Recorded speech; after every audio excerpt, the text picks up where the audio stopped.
The alarm on her phone screamed, a harsh digital sound that ripped her from a deep sleep. She fumbled for it, her hand slapping the nightstand until the noise stopped. For a single peaceful moment, she just lay there in the quiet of her small apartment. Today was the day. The big interview. A flicker of excitement buzzed in her chest. This was her chance. A real opportunity at a company so prestigious she'd never dared to dream she'd get a foot in the door. She swung her legs out of bed, her bare feet hitting the cool wooden floor. The morning light was just starting to peek through the blinds. Everything felt possible. She had laid out her outfit the night before, a sharp navy blue blazer, a simple white shirt, and tailored black trousers. It was the only truly professional outfit she owned, bought for a steal at a second-hand store but looking as smart as anything. It was her armor, the clothes that made her feel confident and ready to take on the world. She padded into the kitchen to put the kettle on for tea, the morning routine comforting and normal. But as she reached for a mug, a strange sound caught her ear. It was a drip, then another, then a steady trickle. She looked up. A dark, ugly stain was spreading across her ceiling. As she watched, a single drop of brownish water gathered and fell, landing with a plink right into her sink. Then another drop fell, and another, faster now. Her heart sank. The apartment above hers had been empty for weeks. She raced to her phone to call the building manager, her fingers trembling. "There's water coming from upstairs," she said, her voice tight with panic. "It's coming into my kitchen." The manager's voice was gruff and slow. "I'll send someone up to check, but it might be a bit." "A bit?" she repeated, her eyes glued to the growing stain. "There's water falling into my kitchen now." She hung up, a feeling of dread wrapping around her. She had to get ready. She had to be out of here in an hour. She rushed to the small closet where her interview clothes were hanging. And then she saw it. The water had found a new path. A steady stream was now leaking from the corner of the ceiling directly above her closet, dripping relentlessly onto her precious blazer. She yanked the garment off the hanger. It was soaked through, the fabric heavy and dark with water. Ruined. A cry of frustration escaped her lips. This couldn't be happening. Not today. She looked at the clock. Time was slipping away. Her mind raced, scrambling for a solution. She tore through the rest of her closet. But nothing else came close to being interview-ready. Everything was too casual, too old, too... Her eyes landed on a simple, knee-length linen dress. It was a soft cream color, comfortable and pretty. It wasn't a power suit, but it was the best she had. It would have to do. She put it on, smoothing the fabric down. It would have to be enough. She did her hair and makeup as quickly as she could. Her hands still shaking slightly. She just had to get out of the apartment and onto the bus. Everything would be okay. She grabbed her bag, slung her portfolio case over her shoulder, and took a deep breath. She reached for the door handle, but as she pulled the door open, she felt a sharp tug and heard a sickening rip. She froze. She looked down. A loose screw, sticking out from the edge of the doorframe, had caught the delicate linen of her dress. It had torn a long, jagged gash from her hip all the way down to the hem. The fabric hung open, revealing her leg and the lining underneath. For a moment, she just stood there in the doorway, stunned. The blazer was ruined by a leaky ceiling, and now her dress was destroyed by her own door. It felt like the universe was actively working against her. A hot wave of tears pricked at her eyes, but she blinked them back fiercely. Crying wouldn't help. Nothing would fix this tear. She had no time to change. She stumbled back into her apartment, her mind a blank panic. Then she remembered an old sewing kit she kept in a drawer. She dumped it out, but there was no thread, no needle, just a few loose buttons and a small rusty paperclip. And then she saw them. 3 safety pins, nestled at the bottom of the kit. They were her only hope. She went into the bathroom and looked at her reflection in the mirror. The woman staring back at her looked on the verge of a breakdown. Her eyes were wide with stress. The beautiful, simple dress was now a disaster. She carefully pulled the torn edges of the fabric together from the inside and pinned them with the safety pins. It was a clumsy, temporary fix. From the outside, the tear was less obvious. But if she moved the wrong way, the pins would strain and the rip would peek through. It was a ticking time bomb on her hip. She had no choice. She had to go. She grabbed her things and ran out of the apartment, this time carefully avoiding the murderous doorframe. The bus stop was only a few blocks away, but the sky, which had been clear just minutes before, was now turning a threatening shade of gray. The first cold drop of rain hit her nose as she reached the stop. Then the sky opened up. It wasn't a gentle shower. It was a torrential downpour, the kind of rain that soaked you to the bone in seconds. She huddled under the small bus shelter, but it was useless. The wind blew the rain sideways, drenching her. Her hair, which she had carefully styled, was now plastered to her head. The lovely cream-colored linen dress was now a dark, wet, heavy weight clinging to her body, and the pinned-together tier felt dangerously fragile. When the bus finally arrived, she got on, leaving a small puddle on the floor. The other passengers looked at her with a mixture of pity and annoyance. She found a seat, her face burning with humiliation. She watched the city blocks go by, each one taking her closer to the interview she was now destined to fail. The bus chugged along, and then, with a sputter and a shudder, it jerked to a complete stop in the middle of the road. The driver got on the intercom. "Folks, we've got a mechanical issue. This bus is out of service. You'll have to wait for the next one." That was the final straw. She looked at the time on her phone. The interview was in 15 minutes, and she was still a 20-minute walk away. There was no time to wait for another bus, so she ran. She jumped off the dead bus and started running through the pouring rain, her portfolio case banging against her side. Her impractical shoes slipped on the wet pavement. Water splashed up her legs from the puddles. She must have looked like a complete mess, a drowned rat in a torn wet dress sprinting through the financial district. She finally skidded to a halt in front of a towering skyscraper of glass and steel. It seemed to reach up and touch the clouds. This was it, Ethelred Industries. Taking a gasping, ragged breath, she pushed through the heavy rotating doors and stumbled into the lobby. The world inside was a different universe. It was silent, cool, and smelled of expensive cleaner and money. The floor was made of gleaming marble. Well-dressed people moved with quiet purpose, their shoes making no sound. The air conditioning hit her wet skin and she shivered. She saw the signs for the restrooms and made a beeline for them, desperate for a moment to compose herself. Inside the blessedly empty bathroom, she faced the mirror again. It was worse than she thought. Her hair was a wreck. Her makeup had run, leaving faint dark lines under her eyes. Her dress was a wrinkled, damp disaster, and the safety pins holding the tier together were clearly visible, glinting under the bright lights. She looked like she had been in a fight with a lawn sprinkler and lost. She grabbed a handful of paper towels and tried to pat herself dry, but it was like trying to dry a lake with a sponge. It was hopeless. She fixed her smudged makeup as best she could and tried to rearrange her hair. There was nothing she could do about the dress. She took a deep, shaky breath. This was it. She could either turn around, go home, and admit defeat, or she could walk into that interview room with her head held high and pretend that everything was fine. She had worked too hard for this opportunity to let a bad morning steal it from her.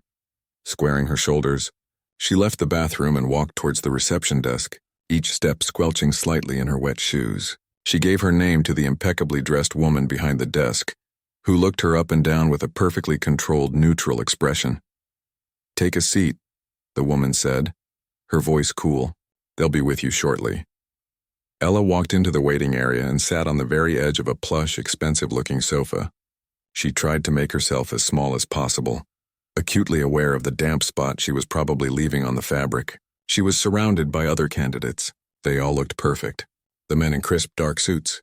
The women in sharp dresses and blazers, their hair perfectly styled. Not a single thread out of place. They glanced at her, then quickly looked away, as if her bad luck might be contagious. She sat there, feeling the cold, wet fabric of her dress against her skin, and prayed the safety pins would hold. The sound of her own name being called cut through the quiet room like a bell. It came from a woman standing in the doorway holding a tablet, her face a mask of professional politeness. For a second, she couldn't even move. Her legs felt like they were made of stone. This was it. The moment she had been dreading and just an hour ago had been so excited for. She forced herself to stand up, smoothing down the front of her damp, wrinkled dress. She could feel the eyes of every other person in the room on her. She felt their looks, a mixture of curiosity and pity. She took a step and then another, her wet shoes making a faint, embarrassing squeak against the polished floor. She walked towards the woman, who gave her a tight, brief smile that didn't reach her eyes. "Right this way," the woman said, her voice cool and efficient. She followed her down a wide hallway. The walls were a soft, calming gray, and expensive-looking artwork hung at perfect intervals. Everything was so clean and quiet it felt almost unreal, a sharp contrast to the chaotic, rainy world she had just run through. Her heart was beating so hard she was sure the woman could hear it. They stopped in front of a large door. The woman opened it and gestured for her to enter. "The panel is ready for you." She took a deep, shaky breath and walked in. The office was enormous, with a whole wall made of glass that looked out over the city. The rain had softened to a drizzle, and the sky was beginning to lighten. The room itself was intimidating. A long, sleek table stood in the middle, and behind it sat 3 people. They were all dressed in the kind of clothes that cost more than her monthly rent. They looked sharp, intelligent, and serious. On the left was a woman with her hair pulled back in a severe bun. She had a pair of reading glasses perched on her nose and was looking down at a paper. In the middle was a man with a friendly enough face, but his eyes were busy, already assessing her. On the right was another man, younger, with a stern expression, who was typing something on his phone. And then her eyes moved to the side, away from the main table. In a large, comfortable armchair near the window sat another man. He was leaning back, one leg crossed over the other, just watching. He wasn't looking at any papers or a phone. He was just looking at the room, and now at her. He was dressed more casually than the others, in a simple, well-fitting dark sweater. But there was an air about him that screamed importance. He didn't need a suit to look powerful. He was calm, still, and his gaze was intense. This, she realized with a jolt, must be the owner, the billionaire himself. The woman with the bun gestured to a single lonely chair placed in front of the table. "Please, have a seat." She walked to the chair, painfully aware of every movement. As she sat down, she felt a small, sharp pull on her dress. One of the safety pins had snagged. She froze for a microsecond, then carefully settled into the chair, praying the makeshift repair would hold. She placed her damp portfolio case on the floor beside her and folded her hands in her lap to hide their trembling. The interview began. The man in the middle started with the usual questions. "Tell us about yourself. Why do you want to work at Ethelred Industries?" Her voice came out thin and shaky at first. She could feel the cold, wet fabric of her dress clinging to her back. She was sure they could all see the tear, see the outline of the safety pins from the inside. She felt like a fraud, a mess pretending to be a professional. Her answers felt rehearsed and weak. The woman with the bun asked a technical question about her design process. This was safer ground. This was about her work. She started to explain, and as she talked about color theory and user experience, something shifted. She forgot for a moment about her wet hair and her torn dress. Her hands came alive, gesturing in the air as she described a project. Her voice grew stronger, filled with a passion she couldn't fake. She looked at the woman, then at the man in the middle, trying to connect, but her eyes kept drifting back to the man in the armchair. He hadn't said a word. He hadn't moved. But he was listening, really listening. He wasn't staring at her in disgust or pity like the others. His gaze was different. It was thoughtful. He was watching her hands as she talked about creating a simple, intuitive layout. He was looking at her eyes as she explained why a certain design made people feel calm and trusted. It felt like he was looking right through the ruined dress and the messy hair, and he was seeing her. The person inside. The designer. It was the most unnerving and yet somehow the most steadying feeling she had ever experienced. Then came the question she had been dreading. The woman with the bun adjusted her glasses and looked directly at her, her gaze dropping for a split second to the torn seam on her dress. "Your portfolio shows some creative thinking," the woman said, her voice crisp.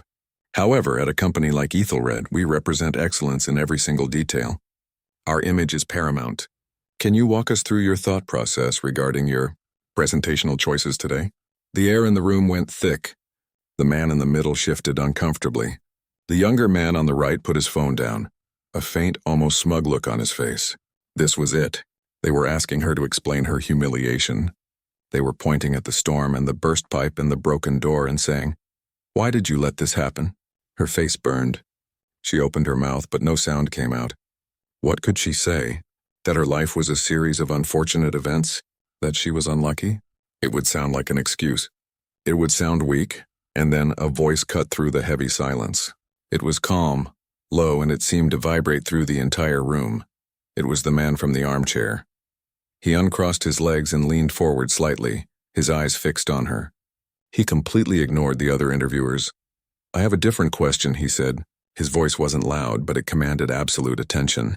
Everyone else seemed to freeze. He continued, his gaze never leaving her face.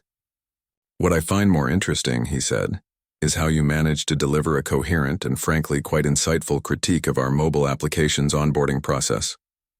You did it while being clearly distracted, uncomfortable, and having undoubtedly navigated a significant personal challenge just to walk through that door.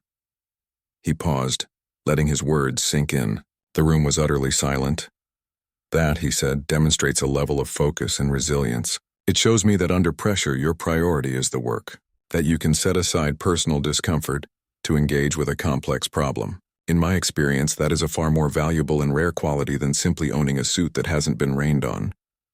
For a moment, she couldn't breathe. He hadn't just defended her. He had taken her biggest shame, her most visible failure, and he had turned it upside down. He had reframed it as a strength. He saw the struggle not as a mark of unprofessionalism, but as evidence of her character. The woman with the bun closed her mouth, her lips pressed into a thin line. The man in the middle looked down at his notes, suddenly very interested in them. The man in the armchair, the billionaire, gave a small, almost imperceptible nod to her. It wasn't a smile. It was an acknowledgement, a signal that the real interview could now begin. And just like that, the entire energy in the room shifted. The fear and the shame that had been crushing her began to melt away, replaced by a tiny glowing spark of confidence. Someone had finally seen her. Not the disaster, but the determination. The silence in the room felt different now. It was no longer heavy with judgment, but charged with a new kind of attention. The billionaire's words had changed everything. He had thrown a life preserver to a drowning person, and she had grabbed it with both hands. She took a slow, quiet breath, feeling the tightness in her chest begin to ease. The man in the armchair had not looked away from her. His gaze was still steady, still interested. It was as if the other three people in the room had faded into the background, becoming a blur of suits and polite expressions. The man in the middle, the one who had started the interview, cleared his throat. He tried to steer things back to a familiar track. "So," he said, looking down at his paper, "could you elaborate on your experience with collaborative project management tools?" She began to answer, her voice clearer and more confident now. But as she spoke about workflows and deadlines, the billionaire gently interrupted. He didn't do it rudely. He simply leaned forward, his hands steepled together. "That's fine," he said, his tone dismissive of the standard question. "But I'm more curious about something else." He looked directly at her.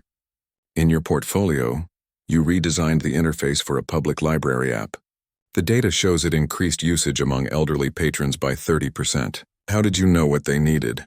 They aren't typical tech users." This was not a question from a list. This was a question from someone who had truly looked at her work and understood it. A real spark of excitement lit up inside her. This was what she loved to talk about. She forgot about the torn dress completely. "I didn't guess," she said, her eyes bright. "I went to the library. I sat with them. I watched them struggle with their phones. The problem wasn't that the buttons were too small. The problem was that they were afraid of tapping the wrong thing and breaking it. So I didn't just make the buttons bigger. I made the whole screen feel safer. I added a go-back button that was always visible, always the same color. I used words they understood, not technical terms. It was about trust, not just technology." She spoke with her hands, drawing invisible screens in the air. She talked about the feeling of frustration and the joy of making something that truly helped people. For a few minutes, she wasn't a nervous job candidate in a ruined dress. She was a designer, solving a real problem. The billionaire listened, his head slightly tilted. A faint, thoughtful smile touched his lips. "So you believe good design is about empathy?" he asked. "Not just empathy," she corrected him, feeling bold. "It's about respect. It's about not assuming you know better than the person using your product. It's about listening." The woman with the bun tried to jump in with another standard question about her 5-year plan, but the billionaire held up a hand, just slightly. It was a small gesture, but it was enough to make the woman stop. The power in the room was undeniable, and it was all his. "Let's try a live one," he said, his eyes glinting with a challenge. He gestured to the tablet on the table in front of the HR team. "Our internal system for submitting vacation requests. The team hates it. Complaints every month.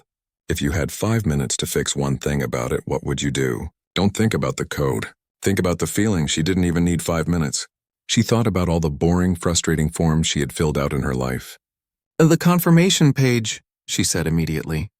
I bet when you hit submit, you just get a dull message that says request received with a lot of numbers and a tiny OK button.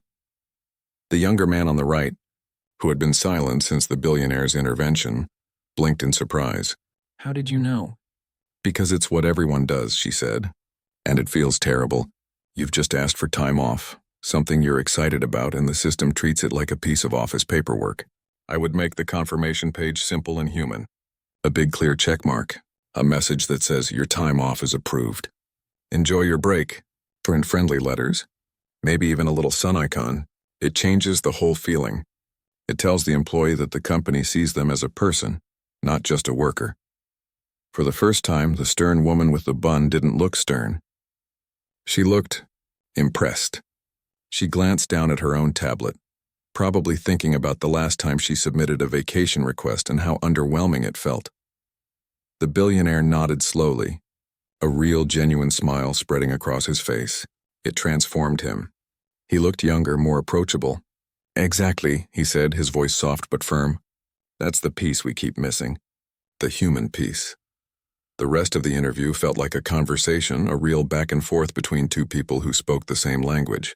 He asked, she answered. She asked him a question about the company's design philosophy, and he gave her a thoughtful, honest response. The other three interviewers mostly just watched, occasionally sipping from glasses of water, their planned list of questions completely forgotten. Finally, the man in the middle looked at the clock. Well, he said a bit awkwardly, I think we've covered a great deal. Thank you so much for your time today. It was truly unique. The signal that the interview was over. She stood up from the chair, careful once again of the tear in her dress. But this time the movement didn't fill her with dread. She felt a strange sense of calm. She had been seen for who she was, and she had done her best. She gathered her damp portfolio case. As she turned to leave, her eyes met the billionaire's one last time. He gave her another small nod, this one deeper, more meaningful. It wasn't just an acknowledgement anymore. It was a message. It said, well done. She walked out of the office, back into the quiet hallway. The well-dressed woman with the tablet was waiting to escort her out. But the walk felt different. The marble floor didn't seem as cold. The artwork didn't seem as intimidating. She stepped out of the building's front doors. The rain had stopped completely. The sun was breaking through the clouds, warming the wet pavement and making the whole city sparkle. The air smelled fresh and clean. She stood there for a moment, breathing it in. She didn't know if she had gotten the job, but she knew something had changed. For the first time since her alarm had gone off that morning, she felt a flicker of hope. The interview had started as a nightmare, but it had ended with a conversation that made her feel truly understood. She had connected with someone on the other side of the table, and no matter what happened next, that feeling was something no bad luck could ever take away from her. The next 2 days felt like walking through thick mud. Time moved slowly, every hour stretching out. She tried to keep herself busy. She cleaned her small apartment from top to bottom, the smell of soap and polish filling the air.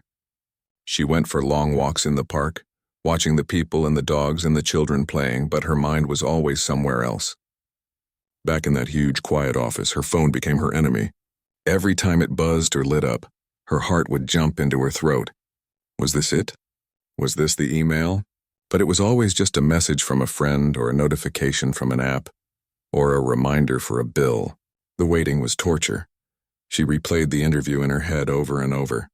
The horrible beginning, the feeling of their eyes on her torn dress, then the billionaire's voice cutting through the tension, the conversation that followed. Had it been as good as she remembered?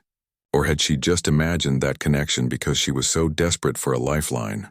Doubt started to creep in. Maybe he was just being kind. Maybe they had already sent the rejection and she just hadn't seen it yet. On the morning of the third day, she was sitting at her small kitchen table, stirring a cup of tea she hadn't really drunk.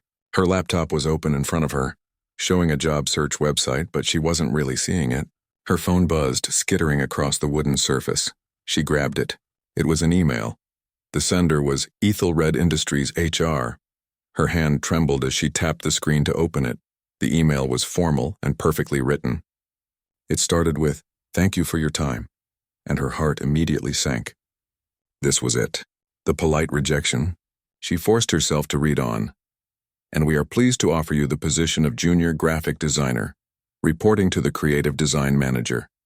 She stared at the words. She read them again, and then a third time. She had gotten the job. A wave of pure, dizzying relief and joy washed over her. She let out a breath she felt like she had been holding for 3 days. She got it. She actually got it. She jumped up from her chair, a huge smile breaking out on her face. She wanted to call someone, to shout it from her window. All the stress and worry of that terrible morning had been worth it. She had done it. She read the rest of the email, her eyes scanning the details about salary and start dates. It was all real. It was happening. And then, as she was about to close the email, something else caught her eye. At the very bottom, below all the official information and the HR manager's signature, was a separate small line of text. It was in a different font, simpler, as if it had been added by hand. It read, "Please check your doorstep. A separate correspondence was delivered for you this morning." Her smile faded, replaced by a nod of confusion. A separate correspondence? What did that mean? Another letter from HR? She walked to her front door, her heart starting to beat a little faster again. She unlocked it and pulled it open. There, leaning against the frame, was a small flat cardboard box. It wasn't a normal shipping box. It was sleek and plain, a smooth matte black with no labels or logos. It looked expensive. She bent down and picked it up. It was surprisingly light. She brought it inside and placed it on her kitchen table, staring at it. This was for her. There was no address on it, just her first name written in clean, elegant handwriting on a small, cream-colored card tucked under the simple string tie that held the box closed. With nervous fingers, she untied the string and lifted the lid. Inside there was no packing paper, just a single folded piece of thick, beautiful stationery. She picked it up. The paper felt heavy and important in her hands.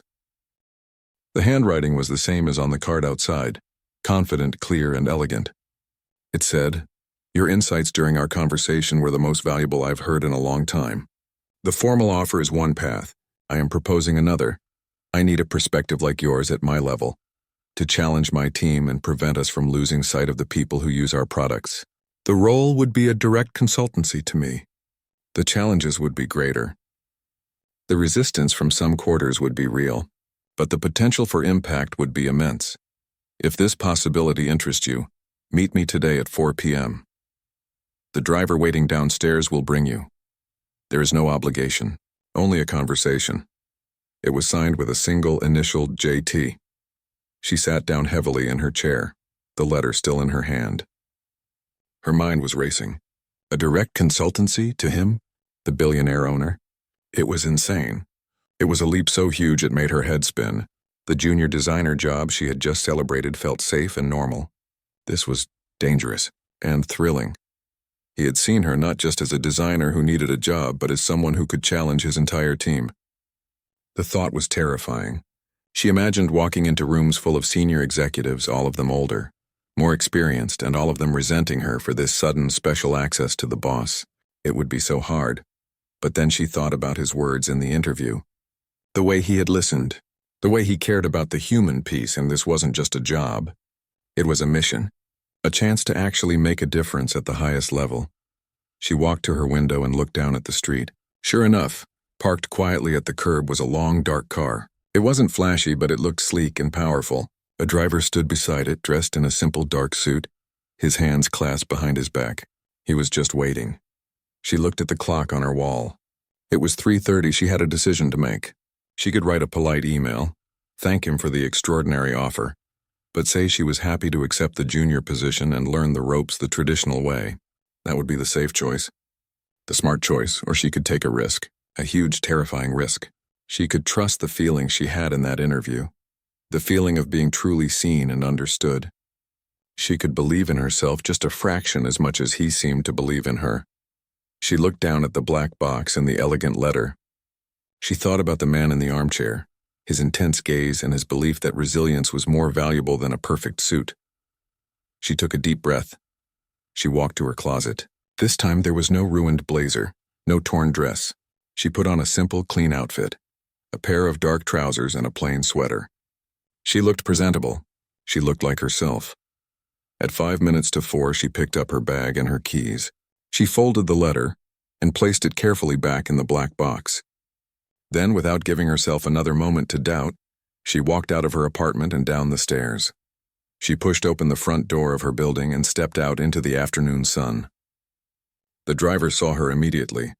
He gave a short, respectful nod and opened the rear door of the car for her. She paused for just a second on the sidewalk, her heart pounding. She was about to get into a stranger's car, heading towards a future she couldn't even imagine. She thought about the safety of the junior designer job, the email still open on her laptop. Then she got in the car. The door closed with a soft, solid thud. The inside was quiet and calm. The driver got into his seat. "Are you ready, ma'am?" he asked, his voice polite. She looked out the window at her familiar street, knowing it might look different the next time she saw it. "Yes," she said, her voice surprisingly steady.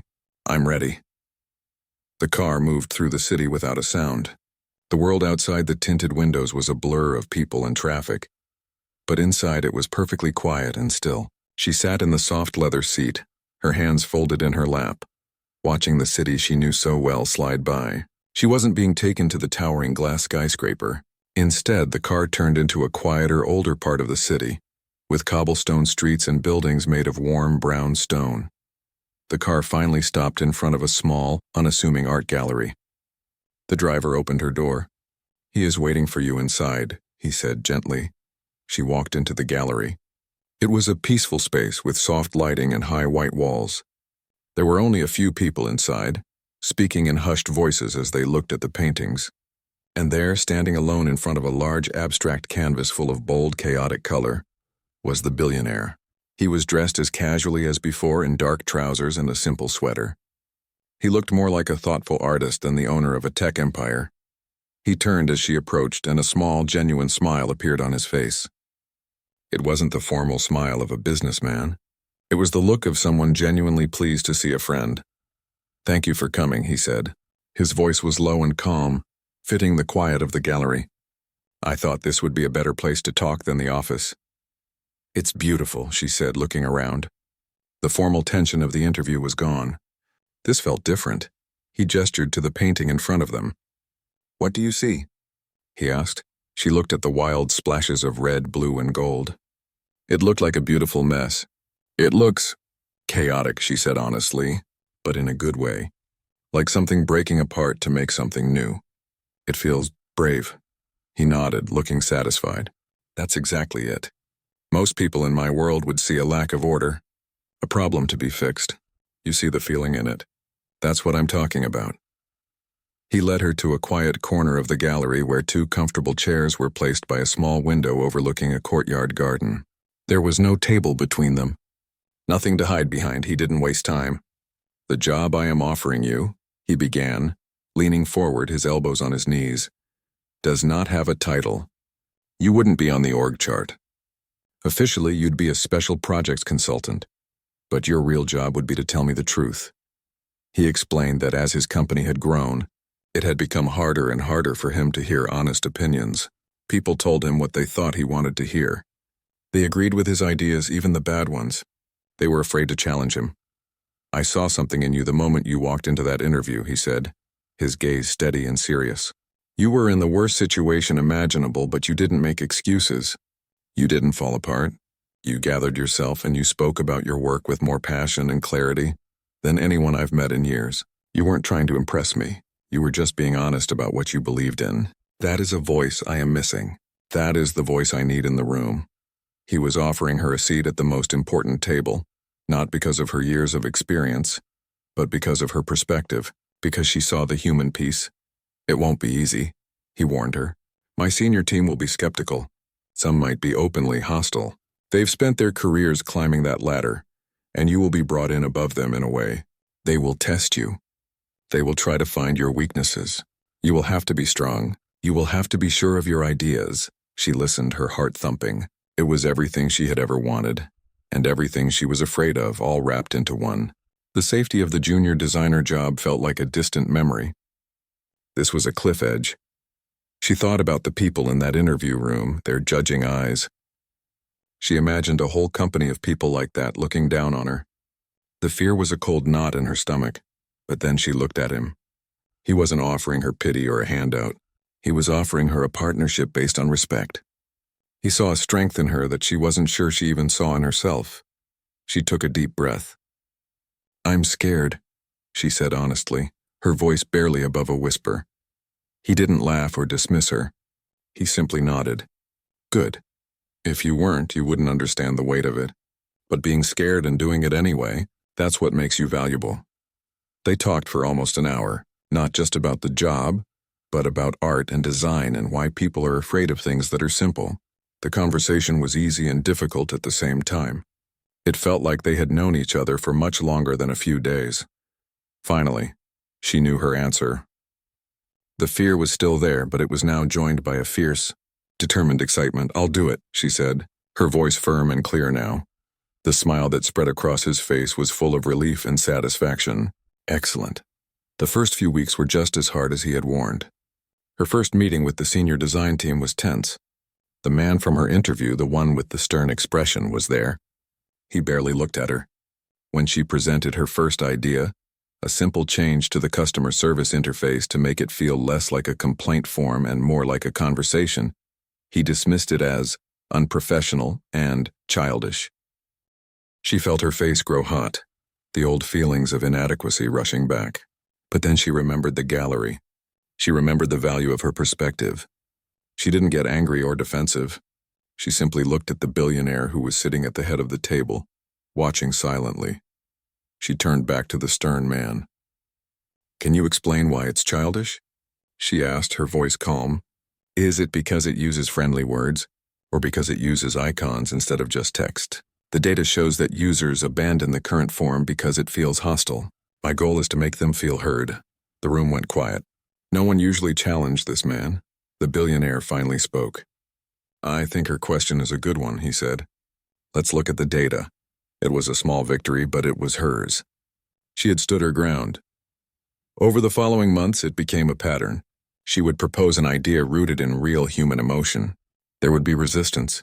She would stand her ground, using logic and her unique understanding of people to make her case. And slowly, one by one, she started to win people over. The designs she championed began to perform better. The user feedback was overwhelmingly positive. She wasn't his favorite. She was his secret weapon. One evening, months later, she was working late, preparing for a big presentation. The office was quiet and dark, except for the light from her desk lamp. He walked out of his office and saw her. "You're still here," he said. "So are you," she replied with a tired smile. He came and sat on the edge of a desk near hers. "That first day," he said in the interview, "I have to ask, what really happened? With the dress, I mean." She laughed, a real easy laugh. It felt good to finally tell the story. She told him about the flooded kitchen, the ruined blazer, the screw on the door frame, the safety pins, and the mad dash through the rain. He listened, shaking his head in amazement. "And you still came in," he said. "You still sat down and gave one of the most compelling interviews of your life." "It didn't feel compelling at the time," she said. "It felt like a disaster. To everyone else, maybe," he said. His expression was soft in the dim light. "But to me, you were the most real person who had walked into that room in a long time. In a world where everyone is trying to be perfect, you were just, you intelligent, passionate, and unbreakable, and I couldn't look away." They sat in a comfortable silence for a moment, two people who had started as interviewer and candidate, and had become partners in a shared mission. Their story hadn't begun with a perfect resume or the right clothes. It had begun with a tear, a few safety pins, and the courage to be seen exactly as she was, and that they both knew was the strongest foundation of all.